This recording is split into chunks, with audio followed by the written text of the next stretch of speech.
हे ब्लाऊज जास्त खेचलं, हे बघा जास्त खेचला की या पद्धतीने खेचलं जातं, त्यावेळेला तुमचा जो मार्किंग आहे मापाचा तो थोडासा बाहेरच्या बाजूला येणार आहे.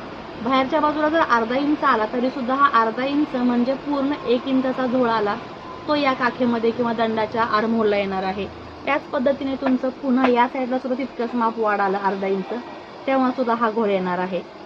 आणि जेव्हा हे माप तुमचं वाढेल त्यावेळेला फिटिंग केल्यानंतर ब्लाऊजला काखेत हा फुगा येणं, झोळ येणं, घोळ येणं, चुन्या येणं हा सगळा प्रॉब्लेम होतोय. त्याच्यामध्ये बऱ्याच ताईंना हा सुद्धा प्रॉब्लेम होतो की आर्महोलच्या इथे ब्लाऊज घट्ट होते किंवा इथून वरती चढतच नाही दंडापर्यंत. आपला जो हा जॉईंट असतो शोल्डरचा त्या रेषेमध्ये इथे शिलाई असेल ब्लाऊजची म्हणजे ब्लाऊज फिटिंगला छान बसतं. ह्याच्या जर वरतीच अडकलं बाहेरच्या साईडला तर ते का घट्ट होतं सांगते. त्या केसमध्ये तुम्ही फिटिंग करताना अर्धा इंच आतमध्ये घेत असाल म्हणजे